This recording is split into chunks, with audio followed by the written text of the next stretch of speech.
If you're living by those elevated states and you know how to feel that emotion of your future before it happens, you're less likely to wait for it to happen because you'll feel like it already happened. And when you get good at it, no person, no thing, no experience can take it away from you. Wow. Now you're empowered. And if you understand the laws of how creation happens, then you're less likely to compete and rush to get what you want. You're going to know that it's going to come to you. And now that's the new model of how we create.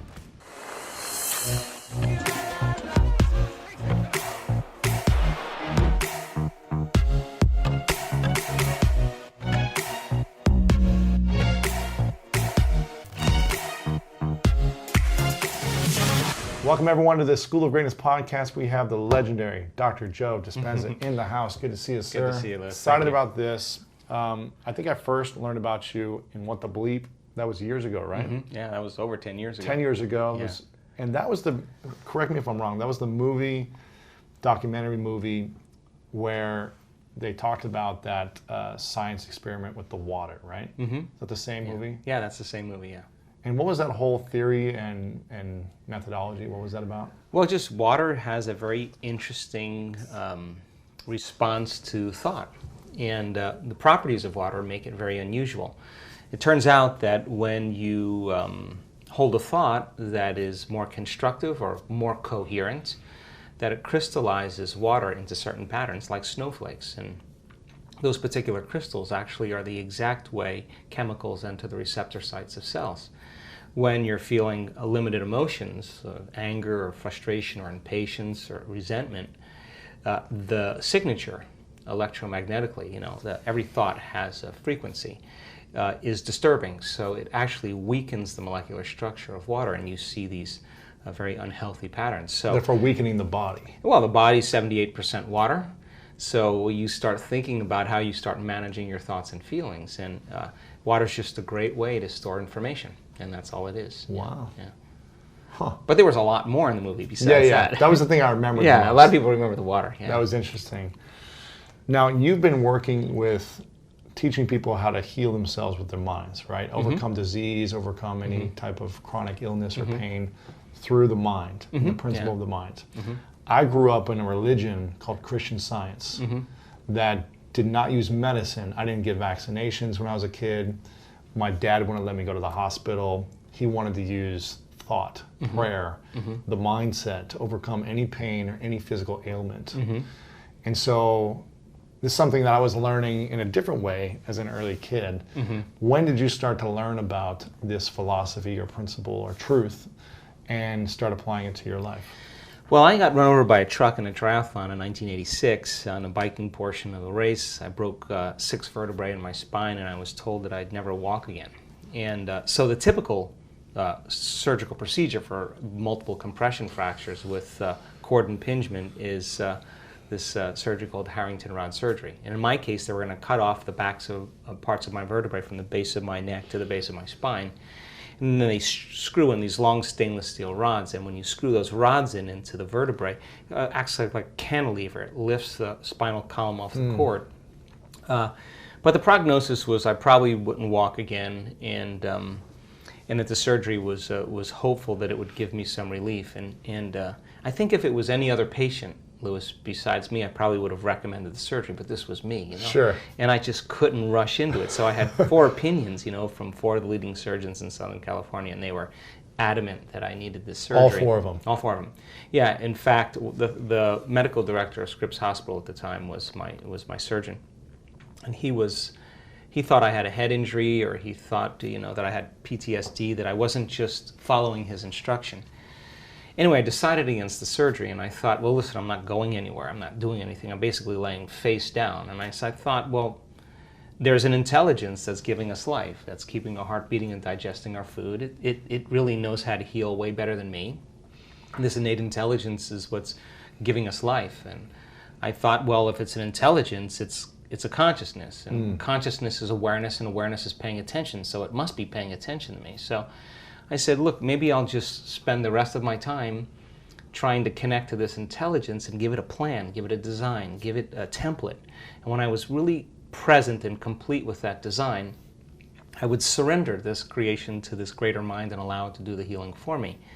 And the other thing I said is I'm not going to let any thought slip by my awareness that I don't want to experience. Now that sounds really easy, right? But when you're faced with crisis or trauma, we tend to focus on what we don't want to have happen instead of what we do want to have happen. So I started on this journey. I decided against the surgery, and it was a big revolution at the time. And I went through 6.5 weeks of hell. I just could not get my mind to do what I wanted it to do, because I'd start reconstructing my vertebrae and imaging an outcome, and then I'd start thinking, I'm going to be living in a wheelchair, or should I sell my practice? So you were thinking about the way you wanted your body to look and feel in your mind. I reconstructed every single vertebrae. In the mind? Yeah, in my mind. I wanted to show it exactly, three-dimensionally. Yeah. In your mind? In my mind. You're not drawing it out? Or No, in my mind I was reconstructing. You're visualizing it. Yeah, visualizing it. And I wanted to say, look, take a look at that. Because this intelligence is always present, right? So we got to be present with it. So I'd start off reconstructing my spine, and then I'd be like, oh gosh, should I sell my practice? What if I live in a wheelchair? And you practice chiropractic practice at the time? Yeah, in Southern California, in La Jolla.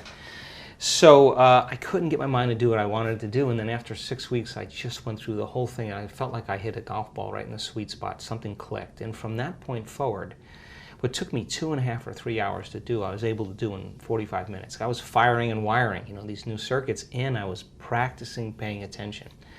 And then all of a sudden, I started noticing dramatic changes in my health like this.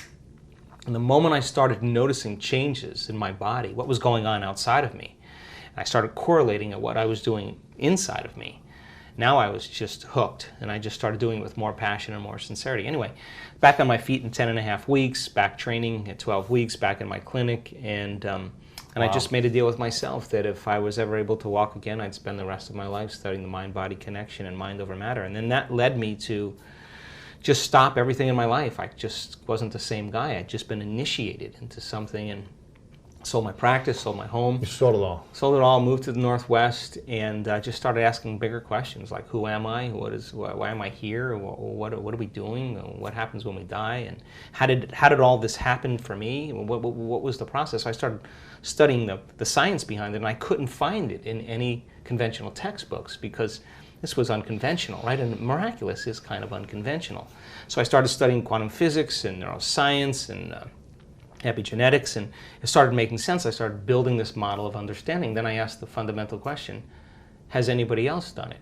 So then I traveled to 17 different countries and interviewed hundreds and hundreds of people with serious health conditions that were treating either conventionally or unconventionally. They were staying the same or getting worse, and all of a sudden they got better.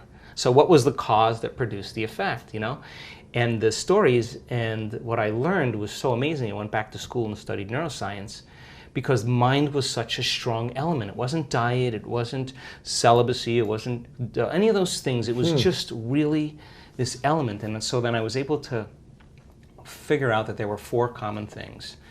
And then I wrote a book about it, and then I thought, God, if this works really on people that were sick and are better, and they come from all walks of life, all colors, all races, all genders, sexual preferences, but all of a sudden, I wanted to see if I was able to reproduce it. So then I started seeing, okay, let's see if we can teach this, be able to reproduce the outcome, because that's science, right? So I went through about... What were the 4 common things?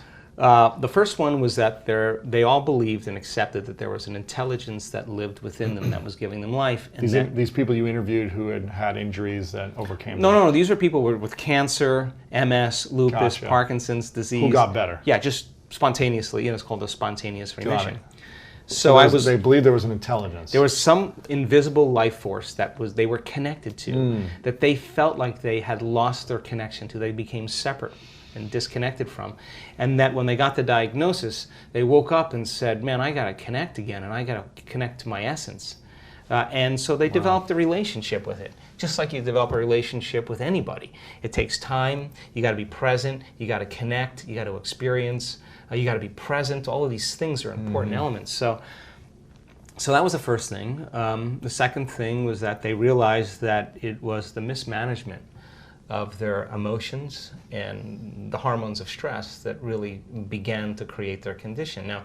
Now, stress is when your brain and body are knocked out of balance. Stress is when your body's knocked out of homeostasis. We have an innate mechanism in our body that returns us back to order. So then if someone cuts you off on the LA freeway, you have an emotional reaction, but 15 minutes later you're back to driving and you're over it, right? That's all organisms in nature can tolerate short-term stress. But when it's all day long, all week, all year. Yeah, so if you're reacting to, like if Tyrannosaurus Rex is chasing you, you have to make a decision. Am I going to use 20% of my energy or am I going to use 100%? So it turns out when you're reacting to traffic. 200%. Oh, right, or if you're reacting to your coworker sitting in the cubicle next to you. Right. You're turning on that response, and what was once very adaptive becomes very maladaptive, because when you turn on the stress response and you can't turn it off, now you're headed for disease, because nobody can live in emergency mode for that extended period of time. Well, human beings, we can turn on the stress response just by thought alone. You can think about your problems, and you're producing the same biological effects. So those chemicals give the brain and body a rush of energy. And people become addicted to that rush of energy. So now they use the problems and conditions in their life to reaffirm their addiction to that emotion. They need the bad job. They need the poor relationship. So that means they become addicted to the life that they don't even like. Right? Why do we need the bad job or bad relationship and stay stuck in those? Because it's a conditioned response. So listen, if you get angry at a coworker and all of a sudden you get an arousal in your brain and body, right? You get a rush of energy.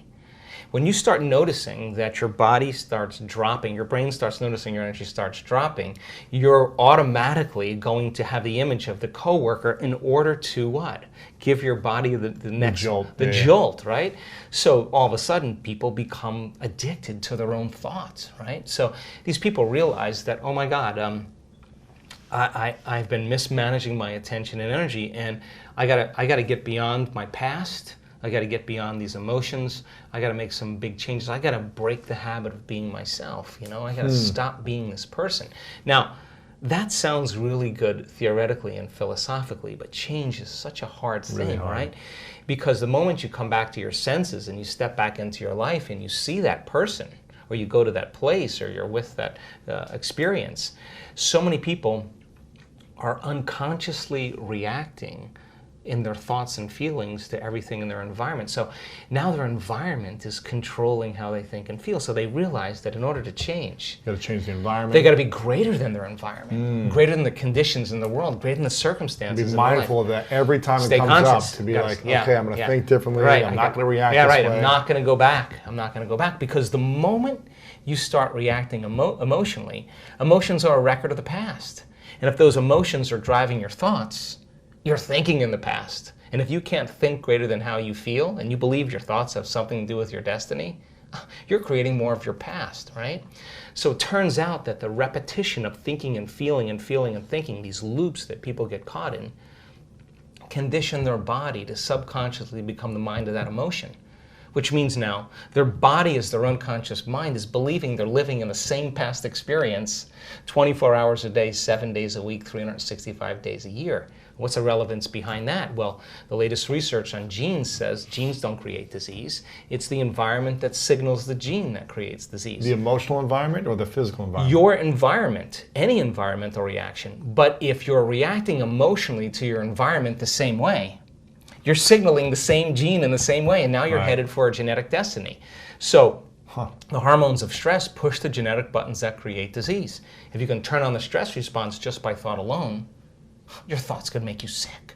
And if your thoughts could make you sick, is it possible that your thoughts could make you well? So they began to realize that, oh my God, the repetition of thinking and feeling and feeling and thinking caused me to feel guilt, and I don't even know it's guilt, it just feels like me. It's just, I'm used to the same chemical continuity. Now, the moment they decided to change, anytime you decide to change and change anything about yourself, get ready, because it's going to feel uncomfortable. It's going to hurt. You're going to leave the known. Yeah. You're going to leave the familiar, and you're going to step into the unknown. Even if the familiar is uncomfortable and painful, right? It's still going to be painful leaving the pain. Right, because some people are super happy being unhappy. Right. So then they would rather cling to their suffering than take a chance in possibility. So these people said, I really have nothing to lose, right? So then they said, I'm willing to be uncomfortable and be in the unknown. And it turns out that's the perfect place to create from. So when the body is conditioned to become the mind, then to change is to be greater than the body, right? Because, how do we become greater than the body? Well, that's a whole nother conversation. But let me finish this, Yes. okay? So the third thing they said was, okay, So now that I know that I got to break the habit of being myself and I can't mismanage my thoughts and feelings, I got to change how I act, I got to watch how I speak, I got to become conscious of how unconscious I am, because 95% of who we are by the time we're 35 years old is a set of memorized behaviors, like a computer program, emotional reactions, unconscious beliefs and perceptions. So the first step to change is to become conscious of how you think, to notice how you act, to pay attention to how you feel. And the act of observing those states of mind and body separates you from that program. Now you're the consciousness observing that program. And it turns out the more conscious you become of how unconscious you are, lighting a match in a dark place, that first step creates enormous amounts of chaos in the brain and body. And it's disturbing, so people just go back to the same addiction, the same emotion, the same problem. This feels better. No, that feels familiar. So they said, okay, now I got to change. I got to reinvent myself. Now this is really important because they started sitting down and thinking, okay, who in history do I admire? Who are great people, role models that I could follow? What are the qualities and characteristics that they have? How am I going to change? These are what we call frontal lobe questions. The creative center of the brain switches on and the emotional center settles down. So then they started thinking, how would I have to be in a new life if I was really going to heal? What would I have to change about myself? Now, there's this interesting phenomenon that if you close your eyes and you begin to think about doing something, you're an athlete, you understand this. If you're a background in football and you were running a pattern or you were doing something, you would rehearse it in your mind. Yeah. Turns out that the act of mentally rehearsing something when you're truly present, your brain does not know the difference between what's going on out there and what's going on in here. In fact, your brain will begin to look like you've been doing it for the last 5 days and you've never run the course. So now your brain is no longer a record of the past, because typically it is. Now it's a map to the future. So now you're priming your brain. So that became the very platform. Experiments with piano players. You take a group of people that never played the piano before. You divide them into 2 different categories. You take one group of people, you teach them one-handed scales and chords. You do a brain scan on them. They come and practice for 2 hours a day for 5 days. At the end of 5 days, if you rescan the brain, they grow new circuits on the opposite side of the brain. Nothing magical there. You learn something new. Learning's making new connections. Get some instruction. You get instruction. You get your body involved. You get your body involved, you're going to have an experience. Experience enriches the brain. Pay attention to what you're doing. You've got to pay attention and repeat it, firing and wiring. You're going to assemble new circuits. You can take the other group of people, have them come for 2 hours a day for 5 days, do a brain scan before, the brain scan after. Have them close their eyes and mentally rehearse playing those scales and chords. At the end of 5 days, they'll grow the same amount of circuits in their brain as the people who actually physically demonstrated the action. What does that mean? It means not only do they change their brain by thinking differently, but their brain looks like they've been playing the piano for 5 days. Now set them in front of a piano. Never played the piano before. They'll play those scales and chords because their brain is wired to play it. So now, the act of rehearsing who they're going to be, what are the qualities, and beginning to get in this creative state, began to lay down the circuits of a new personality. And a new personality is connected to a new personal reality. So the next question is, does that change the body? Take a group of men, have them do one-handed curls in their mind, and bring an emotional component like stronger, harder, more intense, 1 hour a day for 2 weeks. At the end of 2 weeks, 13.5 increase in muscle strength. Wow. Never lifted a weight. Now their body is changing by thought alone. So these people began to reprogram their brain and body. And all of a sudden, they began to act differently. Why? Because they installed the circuits. They began to think differently, of course. They began to feel differently. They were no longer feeling pain. They're actually liking themselves, right? So then if they're living by a different emotion, and they're feeling an elevated emotion before they're healing, before they were healed, they're not waiting for their healing to feel joy and gratitude.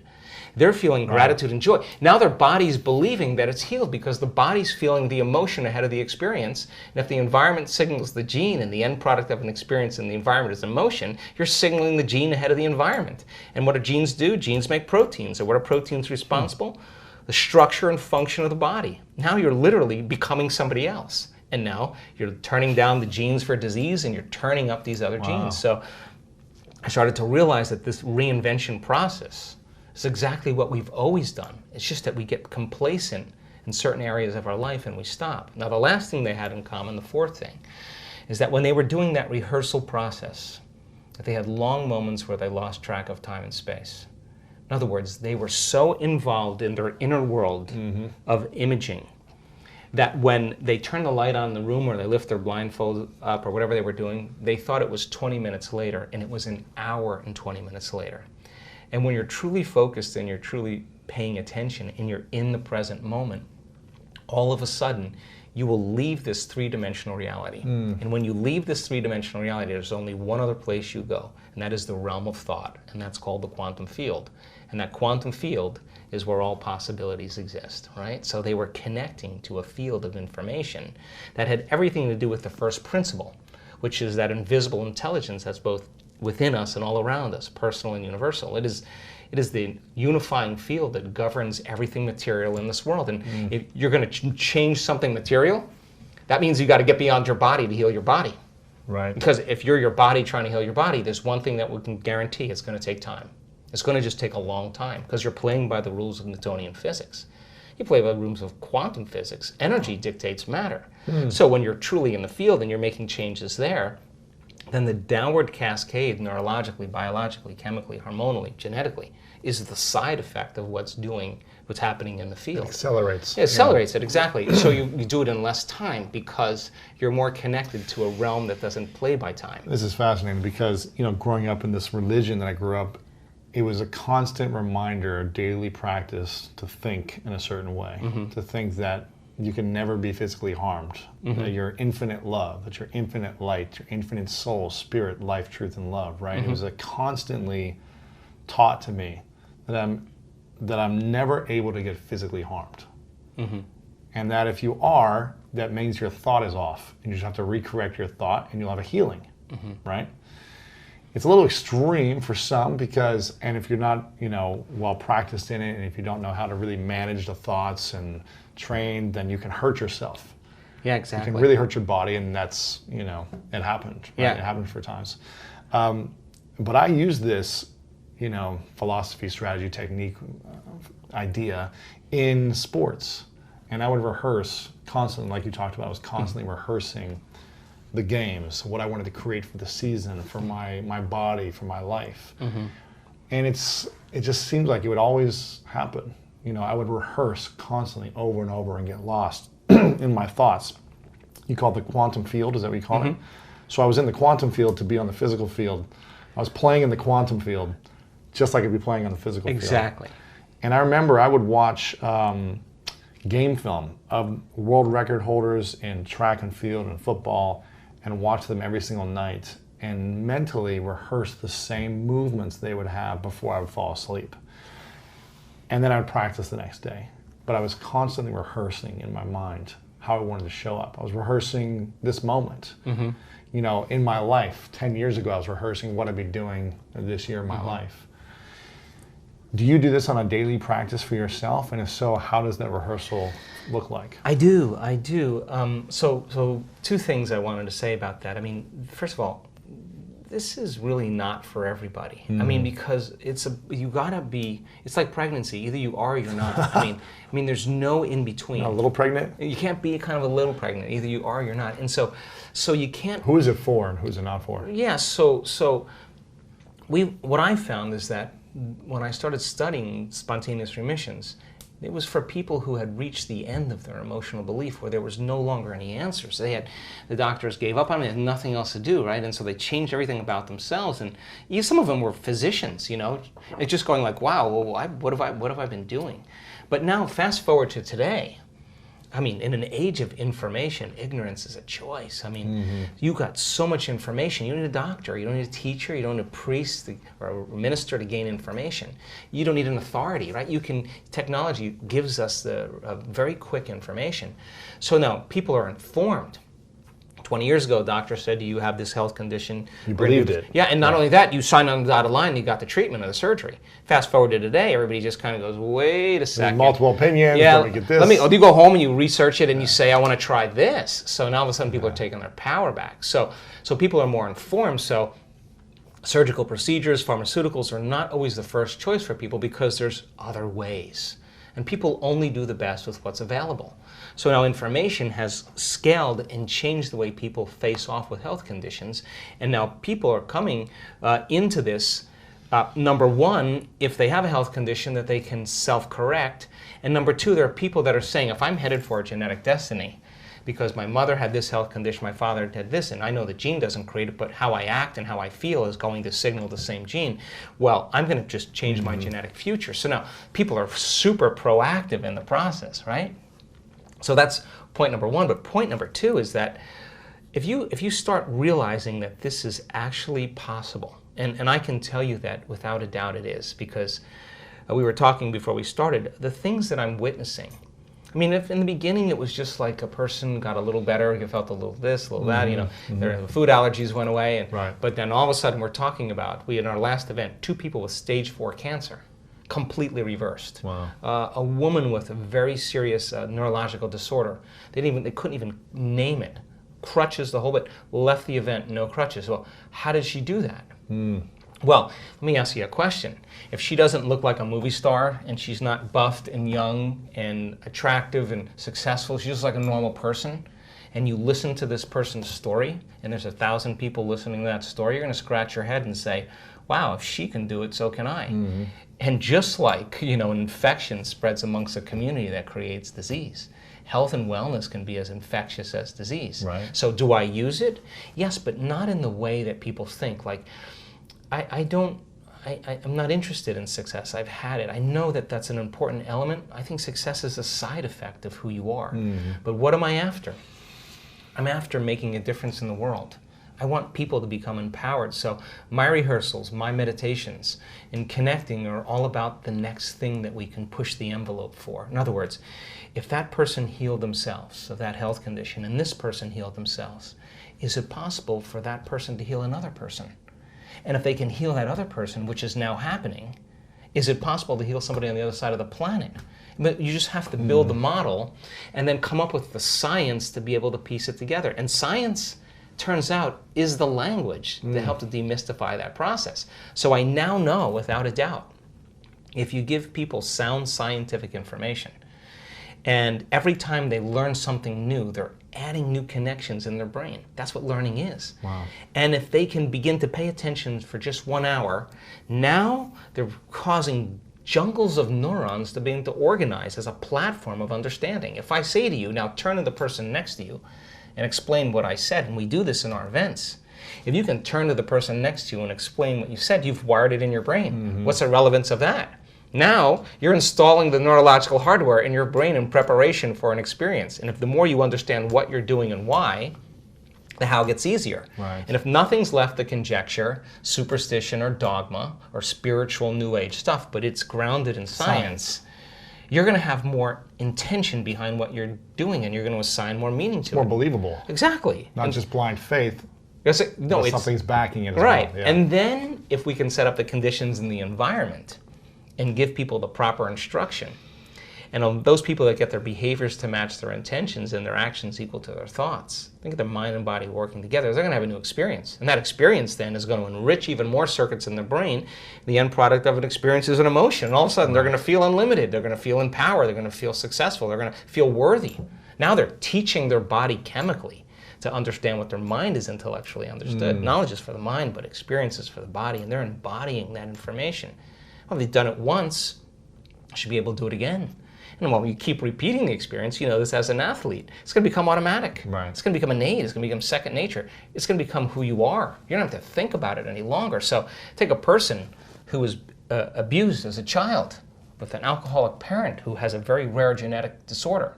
They've manifested weakness in their bones because that's the emotion they live by. Genetic disorder that medical science says we have no way to help you. How do you explain, after a year of every day going after it, overcoming herself to become someone else, that no more any fractured bones, no evidence of broken bones, no more crutches, no more wheelchair, running again? How do you explain that except she literally became someone else?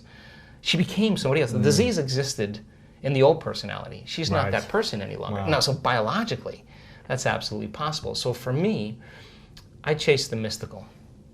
I want those profound moments where I cannot go back to being the same guy again. Because once you taste that wine or you drink from that well, all of a sudden the way you perceive reality changes, because you start to see things that always existed, but you didn't have the circuitry in place to perceive them. Why?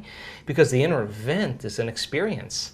An experience enriches the brain. We don't see things how they are. We see things how we are. So as you begin to change your circuitry, you're going to perceive more of reality. And why? Because we probably perceive 1% of reality. So how do we begin to fully engage, right? So for me, none of that matters. None of that veneer stuff matters. What matters is the essence. What matters is, am I making a difference in the world? How can I begin to affect a change and help people to heal or create a better life for themselves, and not do it matter to matter, with bravado and adrenaline and all that. That's the old way.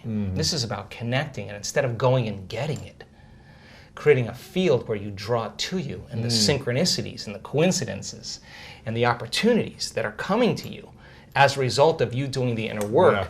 You're going to rush less in your life, and you're going to be more aware of your energy. And nobody changes until they change their energy. And when you change your energy, you change your life. But that doesn't mean you change your energy, do a meditation, and you get up and then get on the freeway and flip people off. Right. You just disconnected from the energy of your future. You got to be greater than the conditions in your environment. You got to maintain that state of being. You got to be greater than the habits and emotions of your body. And you got to sustain it for an extended period of time. How do we change our energy, and how do we sustain it for an extended period of time? How long does that time need to be until we really start to see? Sometimes immediate. Okay, so our research, and we've done in the last 6 years, because we were seeing so many incredible things going on in our workshops. I mean, people stepping out of wheelchairs and all kinds of crazy things. You're like a church. Well, kind of like a church, like a mega church. Yeah. But hopefully not that. Based in science. Yeah, but isn't it amazing that some of these churches, when people get to believe, whether they have science backing it or not, it's the belief in the mind. They step out into the unknown. And you can step out of your body and heal yourself, right? Instantaneously. And we do see that a lot. And some people are like, how can that be possible? Well, how can it be possible? Well, look, we've done the research now. I've assembled a team of scientists. We've done 8,500 brain scans. I can tell you when a person's about ready to change. I can tell you why people don't change. I can tell you what it takes to change. So what's it take to change? Well, you change. Most people keep their attention, always their awareness on their body. They keep their attention on everything in their environment, people and things. Their brain is always scanning everything around us to determine what's known and unknown, what's safe and unsafe, right? And, we do that all the time. So our research shows that the moment you take your attention off your body and you go from somebody to nobody, you take your attention off the people in your life and go from who you identify with, from someone to no one. And so many people spend their whole life building an identity of being someone. Take your attention off your cell phone, your computer, your car, and go from something to nothing. Take your attention off where you're sitting, where you need to be, someplace you have to go from somewhere to nowhere. And take your attention off time, linear, thinking about the predictable future or the familiar past, and fall into the generous present moment and go from some time to no time. Then all you're left with is consciousness. And that's the moment you're no longer playing by the same rules of matter to matter. And there's a very elegant moment that takes place in the brain. In fact, I was just showing my research to a group of researchers in Santa Cruz this past week, and they were blown away. And I said, now watch, this person's going to have a transformational moment. They said, how do you know? I go, I've seen enough of these. And the next moment, the whole brain just lights up. That person is switched on. They'll never be the same person again. They're having a transcendental moment. And we could actually predict it and teach it now. It's a formula. Just like you doing sports, it just becomes a formula. Sure. And then you change the formula and you add to it, right? So when you no longer are identifying with your body, your environment, and time, that's the moment you're pure consciousness. Now, you're just an idea. You're an awareness. Awareness that has nothing to do with local space and time. And now, if you're you can go beyond anything. You can go beyond, and that's when the brain, because the brain doesn't change the brain. It takes a long time. It takes a long time for the personality to change the personality, for the ego to change the ego. The programs to change the programs takes forever. Matter takes a long time to change matter. But when you're in this moment, you're no longer playing by those rules. Consciousness is the phenomenon above matter. In fact, consciousness is beginning to activate or manipulate circuits in the brain. People just think the brain is creating consciousness. No, consciousness is executing the brain, right? So then, if the brain can change, then the mind doesn't change the brain. Mind is the brain in action. It's consciousness that changes it. So when people begin to disengage and get beyond themselves, you are at your absolute best when you get beyond yourself. Then getting the person to that point. How does someone get to that point? Yeah, so we teach them that formula. We teach them to that point where all of a sudden they reach that generous present moment where they just feel connected. And when they're in that place, all the things they thought they wanted, they actually no longer want because they feel like they already have them. So then imagine living your life from that place. You would be less judgmental, and you would be less frustrated, you would be less impatient. Less reactive, And so the formula then is that it requires a clear intention, which is a coherent brain. And when you're living stressed out and something goes wrong, and you're threatened, or you can't predict an outcome, or you have the perception that something's getting worse, or you can't control it, you switch on that fight or flight nervous system that we talked about. Now, here's what happens. When that occurs, you start shifting your attention from one person to one problem, to one thing, to another person, to another place, because your brain is trying to predict the next moment. Well, every one of those people and things and places has this neurological network in your brain. So as you shift your attention from one to the next, it's like a lightning storm in the clouds. Your brain starts firing very incoherently. And when your brain is incoherent, you're incoherent. And when you're living by the hormones of stress, not a time to create. No. Not a time to open your heart. Not a time to learn. Not a time to trust. And it's a time to run, fight, or hide. So people spend 70% of their time of their life living in this state. Wow. So think about it. So miserable. So then when you're under stress, if there's a cougar around the corner, you're not going to sit down and meditate. You're not going to sit still, right? But so jump imagine, up a tree. here you got the survival gene switched on, and nobody is going to believe in possibility when you're living in survival, right? Wow, yeah. So then, when you're living in stress, what happens is you narrow your focus on the cause. You narrow your focus on matter, the object, the thing. And so people get switched on, and all of their attention is on their outer world. When the hormones of stress kick on, your body gets an arousal, now your attention is on the body. And of course, when you're under stress, you're trying to predict the future based on the past. And now you're literally enslaved into three-dimensional reality. So then how do you get what you want? You got to try harder, you got to force it more, you got to work harder, you got to fight for it. It's matter trying to change matter. It's exhausting. And people just burn out, right? So then we now know that when you go from a narrow focus on something and you begin to open your focus, you create a sense, an awareness, that the act of opening your focus causes you to stop thinking. And if you stop thinking, you no longer activate those circuits, and you start to slow your brain waves down. And as you slow your brain waves down, you start connecting to that autonomic nervous system, the thing that's giving you life. And all of a sudden, when you get beyond yourself, it says, he's gone. Let's step in and just clean up this mess before he gets back. Really? And its job is to create order and balance. So your body will start to do that for you. The innate intelligence will step right in. Once you connect, you got to connect. So you got to know how to change your brain waves. You can't change your brain waves. You stay in that active state.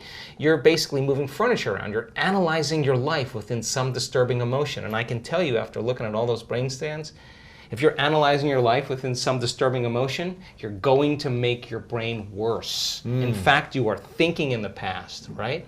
So you teach people the formula, how to open their focus, change their brain waves, connect to that invisible field, and all of a sudden different compartments of the brain start synchronizing. The front of the brain starts talking to the back of the brain. The right side starts talking to the left side. And all of a sudden, what sinks in the brain links in the brain. And all of a sudden, you see this person starting to feel more like themselves. And when you see those two hemispheres of the brain start lighting up, watch out, because that person's going to feel really whole. They're going to start loving life. They're going to feel like they're going to be in love with life, because the union of polarity and duality is wholeness at the exact same time. Coherent brain.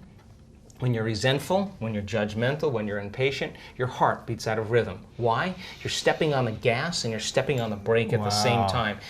Your body and its intelligence living in survival is saying T-Rex is back there, but you're not running. because you're sitting across the table looking at somebody smiling and your body's revved up, right? So the heart is beating arrhythmically. And when that happens, you're squandering, or you're using all the body's life force and turning it into chemistry, right? Using all that energy to survive as opposed to think beyond. Right, right. So you're drawing from your vital life force, that invisible field around your body, and you're turning it into chemistry. You actually are going to shrink your own field. The hormones of stress cause us to be materialists, right? When we're under stress, we're using our senses to determine reality. So now you feel more like matter and less like energy, more separate from possibility.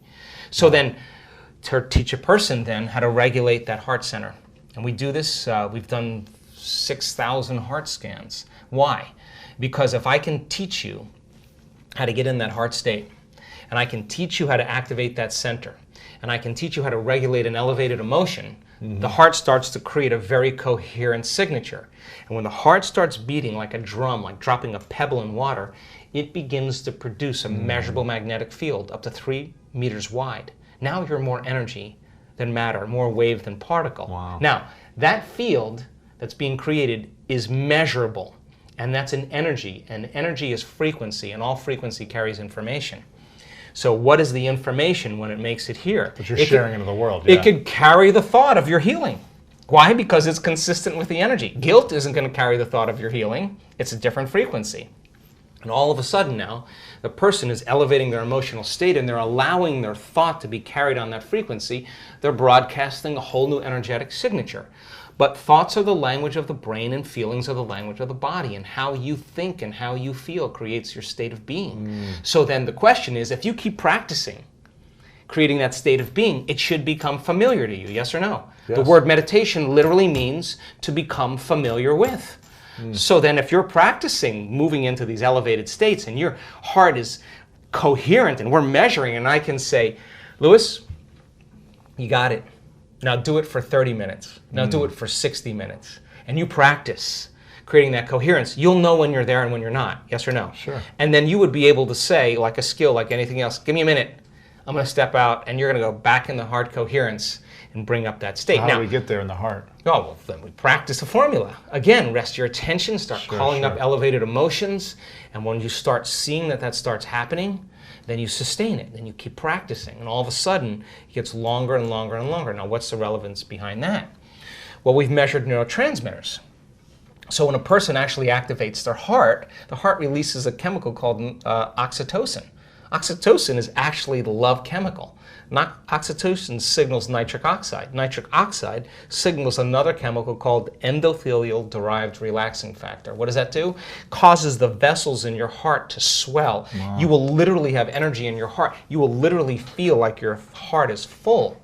Now, once you have that feeling, you're not going to want to trade that feeling for anyone or anything. You're going to say, why would I judge that person? If I judge that person, I'm going to lose this feeling.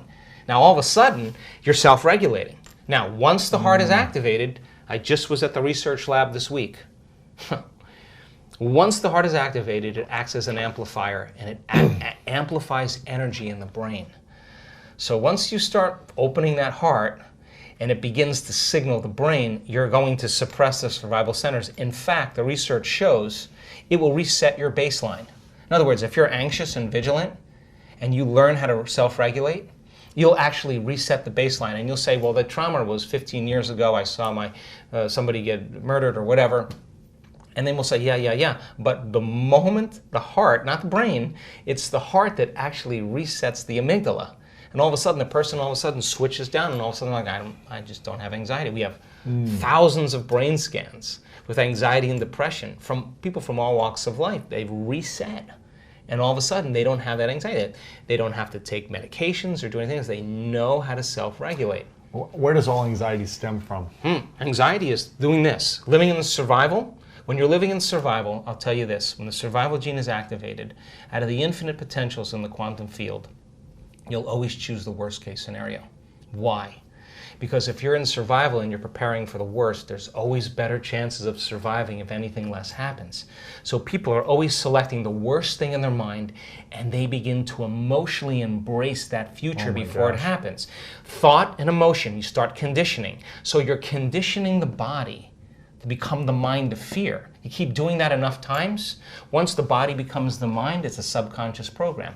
The person has a panic attack. Try as you may to control it with your conscious mind, you can't. You programmed it subconsciously.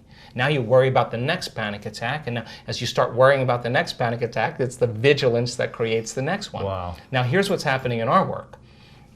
People who are self-regulating and creating these elevated states, we have heart scans of them sustaining heart coherence for a whole hour during a meditation. Then at the end of the day, they're still wearing the monitor. It's 8 o'clock at night, they're not even in a meditation, and for a whole entire hour they're in heart coherence. We say to the woman, what's going on here? She said, I have no idea. I was just getting ready for bed, and all of a sudden my heart just swelled up. It was so intense I had to lay on my back and surrender to love instead of surrendering to fear. She had a spontaneous love attack instead of a spontaneous panic attack. Now, I would call that the natural state of being. So then, if you're living by those elevated states and you know how to feel that emotion of your future before it happens, you're less likely to wait for it to happen because you'll feel like it already happened. You're less likely to try to control it. You'll know that the moment you lose the feeling, you just disconnect it, and you're going to make your way back. And when you get good at it, no person, no thing, no experience can take it away from you. And now you're empowered. And if you understand the laws of how creation happens, then you're less likely to compete and rush to get what you want. You're going to know that it's going to come to you. And now that's the new model of how do we create. Knowing it's going to come to us at the right time. What if we want it faster? No, you just do it again. But remember, if you're trying to make it happen faster, you're back to the old self. Right. The new self would never do that. The new self would constantly stay there. And so then how does it appear? It appears in a way that you can't expect. Because if you can predict it, it's the known. It's going to come in a way that you haven't thought of, an unknown. And it's got to rock your world. It's got to catch you off guard. It's got to leave you no doubt that what you've been doing inside of you that produces some effect outside of you. And when you correlate what you've been doing inside of you with the effect that you produced outside of you, you're going to pay attention to what you did and do it again. And the energy of the joy that you feel when it happens, you're going to use that energy to create again. Now, people say to me, well, I'm this way because of that person and that thing. I would say to them, so you mean then that person or that experience out there is controlling your thoughts and feelings? Right. That means you're a victim to your environment. But when you start changing your thoughts and feelings and it starts to produce an effect in your environment, you're going to change the belief that you're a victim consciously or subconsciously of your life to becoming more of a creator of your life. And now all of a sudden when you become more a creator of your life, you can't blame anybody. You can't say, well, that person or that thing. You'd have to say, I got to be greater than that environmental condition. Who in history can I study that had the same challenges? What did they do? Let me just work that into my rehearsal so that I can improve, right? Just like you've done with sports. It's the same process. Yeah. When do you experience the most love? Ooh. Personally. Yeah, that's a great question. So it turns out that the signature of the quantum field is greater and greater degrees of oneness and wholeness, right? So think about it. When we live in stress, we live in separation, right? Because our senses fool us into believing you're there and I'm here, and everybody is separate from us, and everything is separate from us. That's 3D reality, right?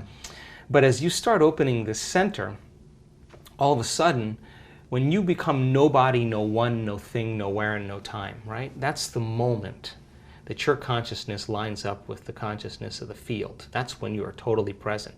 Now, here's the deal. If I can get people to believe that just because they can't see something doesn't mean it doesn't exist, if they can just connect and pay attention to that field and stay present with it and become more aware of it, moment after moment after moment, every interaction with that invisible field, every experience lays down new circuits in their brain for them to perceive more of it, right? So then as they keep their attention on it, they start moving closer and closer to it, so they experience less separation and more oneness and wholeness. So then when that happens, there's a cascade of all kinds of physical and chemical and energetic things that begin to happen. So for me, the best way that I can describe that field is it's intelligent love. It's greater levels of order and unity and oneness. And when you strike it and you hit it, it is the most incredibly electric feeling you will ever have. It is the most familiar, unfamiliar feeling you will ever have. You will swear that you are ancient in that moment, and you will connect. And it won't be just like love for your puppy. You will feel it in every single cell of your body. And I mean like a vibration, a coherence where your body becomes electric. And the only way we can describe that is love. You taste that one time. You want it all the time. Oh, here's what I say. I always say, the first time it happens, the first time it happened to me, and every time since, when I come back to my senses, I always say the same thing. Joe Dispenza, you got this all wrong. Because some veneer, some conditioning is lifted. You start realizing that the way you think life isn't that way. So now, when I've had those moments, Louis, I have said, there cannot be any more love than this until the next experience. Till next time. I mean, how much is there, right? I mean, wow. you get super humbled. When was the last time? Ooh, about 5 days ago, yeah. What was the moment? Ooh, I just had a very profound mystical experience. I was, I'll tell you the short story. And how often does it happen also? I don't know. I mean, I live for them. Yeah. So you try to do it every month if you can? Or no, weekly? I just do the meditations, and then when they happen, if I'm just in the right place and I don't have a plane to catch or an email to answer, and I have a little laxity and I can kind of surrender into the moment, I just, I had this incredible, I don't know how to describe this, but there was a geometric pattern, like a mandala, I don't know what it was, and it moved right through my entire body, and it was like working with me, with my physical body, and wow. If I could surrender to it, it was just incredible bliss. I mean, incredible bliss. I mean, I don't know how to describe it. And wow. and when that occurs, when it happened to me, I had this. My heart was just lit up, like it was an experience. It wasn't a physical experience, you know. It was from within. And here's the weird thing: every time it happens, my heart feels alive, like it lasts for days. Like the emotion from the experience lasts for days. And people are like, "What's up with you?" Like, what? And you're just kind of got so this, joyful. You got this big smile on your face. I just am so happy to be alive, right? And so I think that independent of, listen, I now know, I mean, we've measured genetic changes, hormonal changes, neurotransmitter changes. We've measured immune system responses by trading fear for gratitude. We've measured gene expressions. We now know that people can signal the gene to reduce cancer and tumors, signal the gene to grow new neurons. We've measured this. Signal the gene for stem cells to go to damaged tissues and repair them. Oxidative stress gene signal. We've seen that in our students. Now here's the deal. After all of those studies in the last 6 years, you can't tell me you're too old to do this work. Can't tell me that. We got people in their 80s doing miraculous things. You can't tell me you're too sick to do this work.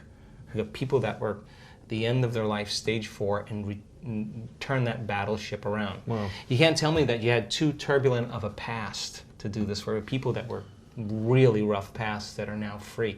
You can't tell me you've never meditated before. We have people that have never meditated before, the most profound mystical experience. Wow. You can't tell me you're too overweight, too underweight, too out of shape, too in shape. You can't tell me that anywhere, because all colors, all races, everybody can do it. That's the cool part about it. And when you get a community of people together and you move them from one state of mind to another, there's this moment, and I can almost predict when it happens, the second or third day, where people just start hooking up. And then when they start hooking up, you know, we're seeing now in our events. I mean, a lady that was blind from birth, 5% vision, by the end of the event was seeing. I mean, wow. How do you explain that? We had 3 people in the last 2 events that were deaf, that are hearing now. Wow. People with crutches that were limited, or walking without crutches and canes, spinal cord injuries, I mean, Parkinson's disease, in a week. Like, that's gotta be, like, wow. It doesn't wake you up to what's possible. And you're witnessing a tumor on a woman's thyroid that was there at the beginning of the event, is gone at the end of the event. I mean, wow. like, you gotta scratch your head and just go, wow, reality isn't at all the way I think it is, right? And so there's this humility that comes, like, well, I don't know anything, but I'm willing to go down, push the envelope a little bit more. So we're only as good as our ability to execute this, right? But as we get better at it. Consistency of it too, yeah. I'm all about consistency, and I'm be the first guy to say, do the blood test, do the scan, let's do the test to make sure that it's just not in your mind, it's in your brain. Yeah. Let's know. So now the evidence then supports it, the testimonials support it, and all of a sudden people now are beginning to wake up to what's possible. And just like the 4-minute mile. The 4-minute mile was broken. Once it was broken, we pierced the veil. Everyone did it. So we're just seeing now this same thing. We've pierced the veil, and people are just all in. They're not 50% in, they're all in. And my goodness, we're creating this kind of wake and momentum, but not just for healing, but for creating new jobs and new relationships, new opportunities. Abundance, everything, yeah. Whatever it is that they want. People come to the work for all kinds of reasons, and I don't really care. But by the time they start doing the work, all they really want to do is give. Because when you feel so amazing and feel so great about yourself that you no longer want anything, the first thing you want to do is give. I mean, when we see that brain scan moving into coherence and those two hemispheres come together, and all of a sudden we see that heart just start going boom, boom, very orderly, and see the more energy going in the brain goes into super coherence. You can walk around and look at that person who's getting the brain scan, and there are tears of joy rolling down her face. She's feeling so whole that it's impossible to want. How can you want when you're whole? Now you feel like you already don't need anything. You feel like you have it already. That's the moment the magic happens. So she's no longer creating from lack and duality and separation.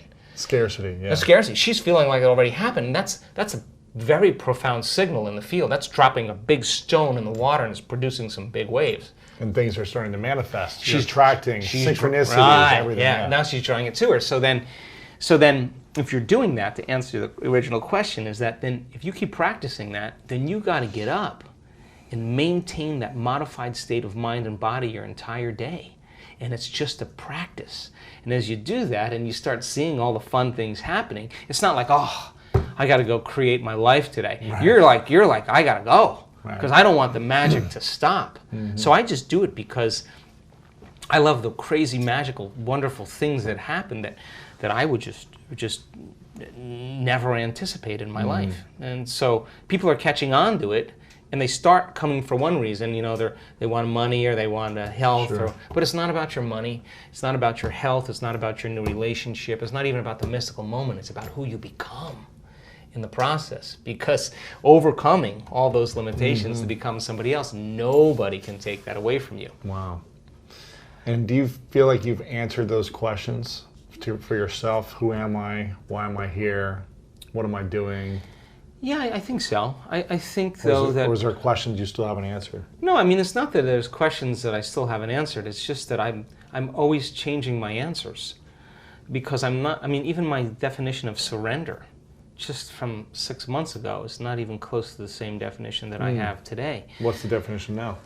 Well, surrender, I mean, it's just greater degrees of letting go and trusting. Everything. I just like when my world is going sideways and my staff is just freaking out, I'm always like, oh, I'm just going to let go. I'm not going to control anything. They're like, what? The ship is sinking. I'm like, yeah, but I got to go against the chemicals and I got to trust. Because if you're going to stress in that moment and have anxiety, you're going to create more of that. Oh, you're going to make things worse. So I just let go all the way. And you got to lay down the very thing you used your whole life to get what you want for something greater to occur. And that's not one bite. That's not one leap. It's a practice. And so letting go a little bit more and trusting. If you over-surrender, that's lazy and lethargic. Right. If you over-intend, that's trying and forcing. So there's this razor's edge between intention and surrender, right? Wow. You got to be able to take action. Right, yeah, right. And surrender. Right, but you don't want to get in the way, right? So, and that's just, it's a lot of trial and error, but you figure it out, right? Wow. Yeah. What do you feel like your mission is right now, then? Wow. So For me right now, I mean, my passion are these week-long events. How many do you do a year? We do about 10, just a little less than once a month, around the world, and it's usually about 1,000 people. And now what we're doing is we're doing this whole nother level. We're doing two really cool things. One is a challenge activity. And what I want to do is, we now know that our students can create a lot of brain and heart coherence, but they can do it with their eyes closed in a room with 1,000 people and soft music playing, and they feel safe. But now let's get them in a situation where that would normally elicit fear or some anxiety. Emotion. Get them in the real world. Get them in the real world and get them up somewhere where they're feeling a little uncomfortable, or they're being challenged through endurance. And let's see them create brain and heart coherence right on that spot. Like this is the moment. This is your life. Like you got to be able to do this right now. You can't say I can't. It's too hard. I can't do this. I'll start tomorrow. I don't want to. That's not the moment. That's what you do in your life. Let's put you there, and instead of just white knuckling and pushing through, let's get really conscious. Surrender. Let's get really present. Yeah. Let's create that heart and brain coherence, and let's work it. And then make the move when you're in that state. Rhythm through that resistance. Create that kind of coherence. And I was just at the HeartMath Institute, who we partner with, and Doc Childre, the guy that created HeartMath, he said, it's all about rhythm through resistance. It's about that ability to create that kind of internal order when there's chaos going on around you. So what's the relevance of that? A person who's going through a challenge activity that's a huge obstacle course, and they have the belief that they have a spinal cord injury or they have MS or Parkinson's disease, and they never try anything in their life, and we got them up there. And there's people rooting for them, and they're in that state, and they're in that heart coherence, and they go through that whole course, and they've overcome it. They're going to walk back in their life, and whatever challenges that they have, they're going to be like, this is nothing. This is nothing. Yeah. I've just reset the scale. So. And the other thing is that people move past where they normally can go. There's a liberation of energy. And that's available energy that just needs to be organized. So then they start organizing that energy, then they're doing magic. The other thing we're working on is non-local healing, what we call the cage. We get a person to lay down with a health condition. We get 8 people around them. We teach them about energetic coherence. We talk to them about the science that it's not matter that emits a field. It's the field that creates matter. Change the field, you change matter. We give them the science and the understanding, and then we let them go. And we have seen people, all kinds of healings take place in 10 minutes. Like, how do you explain that? How do you explain a person laying there who isn't even being touched, and their entire body is moving in all these different directions with energy? It's incredible. So I want to develop that. Why? I want to get so good at that, Louis, that 50% of those people that are laying down get up healed. We're going to walk into a city when we do a week-long event. We're going to call the Children's Hospital. We're going to say, send those kids with cancer down. We're going to change futures, right? And man, you talk about opening your heart, but if you think you open your heart, but when you get an opportunity to give, and these people have been working all week long. When it comes time to heal, they're not saying, "Oh, my back hurts." They're not saying, "How long is this going to go? Right. Am I doing it right?" Transform someone's life, yeah. They left those attitudes on Monday. Yeah. This is Friday. This is Saturday. Sure. They're hooked. They've been connecting to the field all week long. They're not in their analytical mind. They're beyond their body. They know how to get beyond their environment. They know how to get beyond time. So when it comes time to execute, they've been practicing all week. They've been in a camp. They've been practicing. So you get a group of people doing that together, and all of a sudden the energy. We've measured the energy of the room, and the energy of the room always goes up. It just goes up, and that's available energy to heal. That's available energy to do the mystical. So I just want to get consistent, and I want to get really good at it. And it's not about me. You're not good at it yet? We were making great changes in unbelievable changes in people's health. But before I step out into the world and say, let's go to the Children's Hospital in Toronto, and let's call up the oncologist there and say, hey, we'll never touch the kids. Right. We'll just lay them down. Just want to hang out. Yeah. It'll just be a half an hour. They'll just be laying on the ground, and then we'll be done. And develop a relationship. I want to be good enough that when we do it, that we're going to execute an outcome. Yeah, there you go. And that way we're beyond reproach. It's no longer a bunch of spiritualists doing this. There's a science behind it, and we now know it. Right? Thousands of cases or et cetera. Yeah, we've got tons of cases now. Yeah, exactly. But I don't know the statistics. We're going to start doing the statistics now, and we're going to start tracking those changes. Cool. So then I can say, without a shadow of a doubt, yeah, we're at 30%. On the last 3 events, we had 30% remission. Not just like it goes away for a little bit, but it goes away and stays away. That's cool. And some people go to the healing, they get in the cage for their knee problems, and they come out hearing better. That just happened to a guy the other day. He had a bad knees, and he went in to get his knees healed, but he forgot that he didn't think about his hearing problem. He got bit by a poisonous snake when he was like a 3-year-old kid, and always had hearing problems, wears hearing aids the whole bit. He comes out of he said he'd never felt in that amount of love in his entire life. Wow. And that's the common thing that people say. The woman that got her vision back, that's not what she talked about. She didn't talk about the fact that she could see. All she kept saying was, I feel like a child again. I feel like a baby again. I feel fresh. I feel like I'm newborn. I feel clean. She kept talking about how she felt. Then she said, oh yeah, and I can see faces now. Right. And there were these 2 big flower arrangements on the stage. And she said, I thought those were guards guarding Dr. Joe the whole week. She couldn't even see the flowers. She just saw the form. And she goes, I can see the flowers now. But the first thing was how they felt. And he, the same way, he said, I was sobbing. I never felt so much love in my life. It wasn't like I was trying to feel it. It just happened. And he said, and I got up, and all of a sudden I could hear Dr. Joe talking without my hearing aids. And I just kind of like, he's like, yeah, my knees were a little better, but my hearing's a lot better, you know? So you never know, right? That's you amazing. never know. Shoot, everyone's got to get in the cage. In the cage, yeah. I like to give people a challenge. I'm curious, I want everyone listening for the next 7 days to try something. And if you could give 1 to 3 different things that we could think differently or eliminate when a thought comes to us or we react in a certain way. If there's something you think that if we eliminated 1, 2, or 3 things, and we did this every day for 7 days, we would start to see incredible feelings of differently, would feel healthier, more lively, more loved. What would be those few things? Okay, well, most people, number one, they get up in the morning, and the first thing they do is they think about the problems in their life. And those problems are memories from the past. So the moment they think about their problems, they're thinking in the past, right? Every one of those problems has an emotion attached to them. So they start feeling unhappy or unworthy or whatever. And how you think and how you feel is your state of being. So most people's entire state of being is in the past when they start the day. So if in the familiar past, they're going to live in a predictable future, right? So they get up and they check their cell phone, they check their text, their WhatsApp, their Facebook, they post something on Facebook, they tweet, they Twitter, they check the news, then they go to the bathroom, get a cup of coffee, take a shower, get dressed, check more emails, drive to work the same way, do the same thing. So they're in a program. They've actually lost their free will to the program. Wow.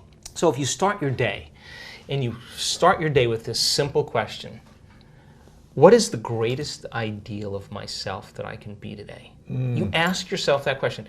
And now listen, your body's going to go like, well, we got to get a cup of coffee, and you got to. I'm tired. Yeah. And you got to go, body. You're not the mind. I'm the mind right now. You're going to sit here. I'm going to feed you. You're going to get your coffee. You're going to do all those things. But right now, this is my time. You're going to obey me, right? So now the body's no longer the mind. You're the mind. And so when it wants to get up and you become aware of it and return back to the present moment, every time you do, that's a victory. Wow. And you're changing some aspect of yourself. So then ask yourself, I do this all the time, write down 4 thoughts that you're going to stay conscious of the whole day. I can't, it's too hard. You'd be surprised the moment you become conscious of what those thoughts are, how unconscious you've been to them all day, for weeks on end. Write down what you speak, how you speak, 4 things you want to change, how you act. How do you act? Do you complain? Do you blame? Do you make excuses? Do you feel sorry for yourself? That's a victim consciousness. What emotions do you live by? Is it possible that you're so used to living by guilt you don't even know it's guilt, it just feels like you? Do you allow your energy to drop? Become conscious of those states of mind and body and review them and say, this is the old self. Then say, what thoughts do I want to fire and wire in my brain? And start firing and wiring and start feeling it. What behaviors will I demonstrate today? What choices will I make? One day, one lifetime. And just like you did, rehearse them. Rehearse the whole entire thing. Begin to install the neurological hardware in your brain. And if you keep installing it, the hardware is going to become a software program, and you're going to start thinking and acting that way. And then here's the tough part. Can you teach your body emotionally what your future is going to feel like before it's made manifest? And don't get up until you feel that way. Now, practice that for a few days, and then see if you can stay in that state and watch all of a sudden all those weird doors start opening for you. Synchronicities. Synchronicities, whatever they are. Number two, take a time at the end of your day, before you lay down, and give thanks for your life and feel gratitude. And really teach your body what it feels like. The emotional signature of gratitude. When gratitude means you're getting something. If I give you something that's of value, you would say thank you because you would feel it, right? So when you're receiving, you're giving thanks. So gratitude is the ultimate state of receiving. So then people only accept, believe, and surrender to the thoughts equal to their emotional state. Right. So if you're in a state of gratitude, every thought's going to make it right down into your body.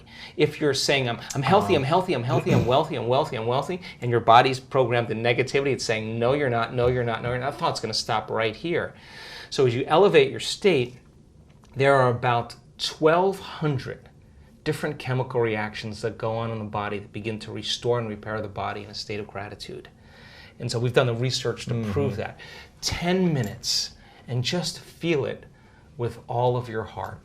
That's it. Wow. Third thing, and very important, take time, whenever it is, sit down, close your eyes, and begin to just open your awareness to the space around you and just sense it and pay attention to it and become more aware of it. The act of opening your awareness begins to reduce the stress hormones and creates more coherent brainwave states. And I'm doing it right now. And it's just a practice. Yeah. It's just a practice. And the more you do it, the better you get at it. Wow. Who's been your greatest teacher? Ooh, life, no doubt about it. I believe that life is our initiation. I mean, I do my best to see my life as a reflection of my mind. And I think that life is our greatest teacher. Reflection of your mind is essentially like what you've created is a reflection of how you've been thinking. Yeah, exactly. So if you're showing up sick physically, then that's what you've created in your mind. Look, I don't believe that germs make me sick. I believe I make me sick. I do. I mean, there's no germs with my name on it out there. I mean, they're called opportunistic bacteria because they're waiting for an opportunity for your immune system to be compromised. And so, for me personally, you have to ask myself this question every day. At what point do I stop believing that I create my life? What is that point? So I'm always pushing that envelope a little bit more. So for me, I think life is our initiation. We don't need to go to any ancient school of wisdom in the Himalayas. Our life is our initiation, and when you meet the challenges in your life from a greater level of mind, you're going to begin to move through those initiations. And what is the side effect of that? Wisdom. And that's what we take with us, being wise. Powerful. Wow. Yeah. How can we connect with you online and go to your events? What's the best place to go to see everything that you're up to? So my website is just drjoedispenza.com, DRJOE Dispenza.com. And there's just a ton of resources there. We have an online progressive course now. I don't teach those courses anymore because my interest is in the week-longs. So for people who come to a week-long, they do a home study course where they get the basics, they understand what we're doing. It's about 23 hours. They can do it in however long they want. And then with that comes another study course, and then they can come to a week-long and join a community of people that are all about passion and the unknown. Amazing. Yeah. Amazing. When's the next event? Well, the next event, the next week-long is in Toronto, September 1st through 7th, and it's pretty close to sold out. Yeah. Then we'll be in Australia in October, and then the UK in November, and then Cancun, Mexico in December. And then I got a couple events that I'm doing here and there. Wow. Other things, yeah. Amazing. Yeah. A couple final questions for you. This one's called the 3 Truths. I ask everyone at the end. If you imagine it's your last day many years from now, and you've achieved or created or been anything you've wanted to do, you've done it all, right? Everything you can think of has happened, created it, books, events, whatever you want to do, healed the world, you've done it all. For whatever reason, you've got to take everything with you all your writings, your research, your material, videos, events, it's not available for anyone to have anymore. But you have a piece of paper and you get to write down 3 things you know to be true about your life or the lessons that you would leave behind. And this is the only lessons that they would have access to. What would you say are your 3 truths? Ooh, wow. Number 1 is that the divine lives in every human being, and that we have to make an effort to connect with it every day. And when we do, it answers the call in ways that we would just never anticipate. And I know that to be the truth, and that nobody is so special to be excluded from that phenomenon. Number 2 is that we are the creators of our lives and not the victims of our lives. And that taking time in your life to invest in yourself is to invest in a future. And when you invest in yourself, you invest in your future. And when you believe in yourself, you believe in possibility. And I think that everybody secretly believes in themselves. And so taking time to understand that we are just works in progress, and to find time to forgive ourselves and to forgive others and start fresh the next day is a blessing, And finally, I think that it's not our purpose in life to be popular or successful or beautiful or intelligent. Our purpose in life is to remove those blocks, those veils, those limitations that stand in the way between us and that divine intelligence. And when we do, it begins to make its way through us, and we become more like it. We become more loving. It is a loving intelligence. We become more giving. It's a giver of life. We become more conscious. It's a consciousness. We become more mindful. It has an infinite mind. We become more willful. It has an amazing will. Its nature becomes our nature. Its mind becomes our mind. And then we don't have to try to be liked or try to be important or try to be recognized. We're just happy for no reason at all. And I think that is the natural state of being. And I think that we innately know that on some level. Great truths. Thank you. Thank you. Before I ask the final question, I want to acknowledge you for a moment, Joe, for constantly pushing the envelopes on what's possible and constantly learning and growing and researching so that you can continue to help so many people in the world overcome pain, overcome stress, overcome disease, anything that's holding us back. And I really acknowledge the work that you're doing, because I think it's awakening so many people up to what they thought was possible and were limited to now what is actually possible for them. So I acknowledge you for all that. Thank you. I'll let that in all the way. Thank you. I appreciate it. And we'd love to have you come back on sometime in the future. But for now, I think that's going to blow people's minds. I was extremely inspired by everything you said. So the final question is, what's your definition of greatness? So greatness, my definition of greatness is to be greater than your environment, to be greater than your body, and to be greater than time. And if you do, you will be great. I mean, that is it. Joe, thank you, man. Appreciate it. You're welcome. That was great. Thank you.